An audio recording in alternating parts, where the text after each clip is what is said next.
Podcast.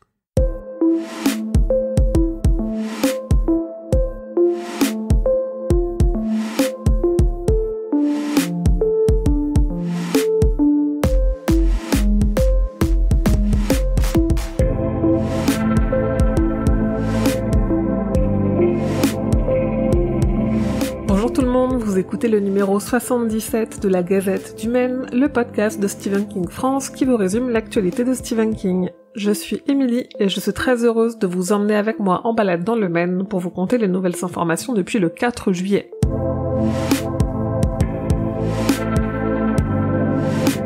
Via leur fondation, Stephen et Tabitha King ont fait un don de $5 000 à un programme permettant la diffusion et l'étude des journaux locaux en classe. En effet, l'étude et l'utilisation des journaux locaux en classe présentent de nombreux avantages pédagogiques que je vous invite à découvrir dans ma news sur le site. Ils ont également donné $1 million à un hôpital psychiatrique privé de Bangor pour soutenir sa rénovation et la construction d'une nouvelle aile pédiatrique. Il y a 2 ans, je vous parlais du rachat de la maison d'édition Simon & Schuster par Penguin Random House.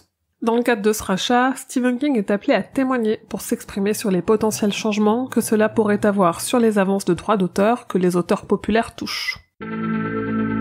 Enfin, pour finir avec son actualité à lui, King s'est fait piéger dans une interview vidéo par 2 humoristes russes qui se sont fait passer pour Volodymyr Zelensky, président de l'Ukraine, que King soutient fermement.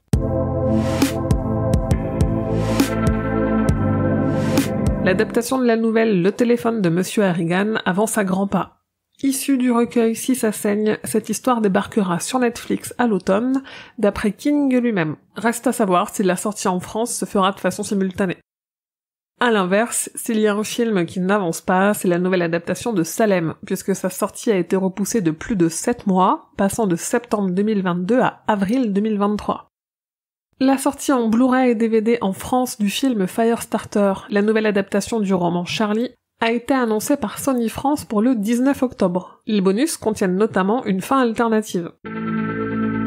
Côté comics, l'adaptation en BD du roman Sleeping Beauties de Stephen et Owen King va être publiée en France par le Livre de Poche, avec un premier tome prévu le 2 novembre. Enfin, on a appris le décès de l'acteur James Caan, qu'on a connu dans le King Universe pour son interprétation magistrale de Paul Sheldon dans l'adaptation de Misery par Rob Reiner.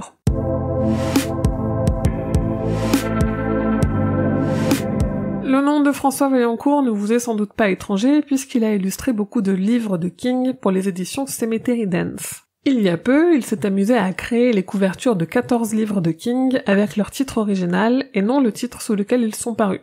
Aujourd'hui, il propose de se procurer ces très belles couvertures inédites qui existent sans doute dans un univers parallèle, sous la forme d'une affiche. Amis joueurs et joueuses, tendez l'oreille, car ce qui suit m'a provoqué une petite émotion. Un fan de La Tour Sombre a créé un petit RPG de style rétro, inspiré du système de jeu des anciens Final Fantasy. Il l'a mis en téléchargement libre et gratuit sur Reddit, et cette petite merveille tourne sur PC et sur Mac. Et en parlant de La Tour Sombre, avec mes comparses du podcast Le Roi Steven, nous avons publié les derniers épisodes consacrés au cycle. Retrouvez sur votre appli de podcast préféré notre résumé, notre analyse et surtout nos sentiments à propos du 7e tome de La Tour Sombre. Enfin, on a appris qu'un des 2 épisodes d'Halloween des Simpsons sera une parodie de ça avec un Krusty le clown grimé en Gripsou.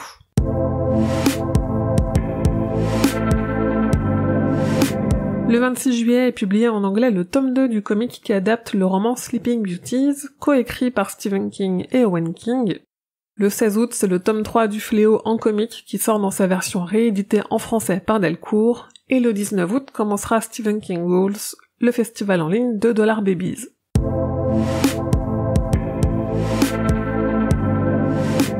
Et voilà, c'est tout pour cette gazette numéro 77. Merci à toutes et à tous de m'avoir écouté, j'espère qu'elle vous a plu, et je vous dis à mon avis, puisqu'on est déjà fin juillet, rendez-vous fin août, parce que je vais prendre quelques vacances. D'ici là, n'hésitez pas à parler de ce podcast à vos amis fans de lecture, à partager cette gazette sur vos réseaux sociaux, et si vous avez une petite minute, mettez 5 étoiles sur votre appli de podcast, ça lui permet de se rendre un peu plus visible et d'arriver jusqu'aux oreilles d'autres fans. Vous pouvez aussi soutenir mon travail sur le Tipeee de Stephen King France et recevoir des goodies en échange. Comme toujours, suivez l'actualité de Stephen King grâce au compte Stephen King France sur Facebook, Twitter et Instagram, mais surtout, venez échanger avec d'autres fans sur le serveur Discord et sur le groupe Facebook. Je vous mets tous les liens en description de cet épisode. Et enfin, rendez-vous sur le site stephenkingfrance.fr pour avoir tous les détails sur toutes les infos dont je viens de vous parler.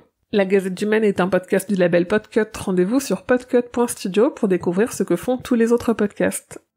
Je vous dis merci et à bientôt, fidèles auditeurs et auditrices, que vos journées soient longues et vos nuits plaisantes.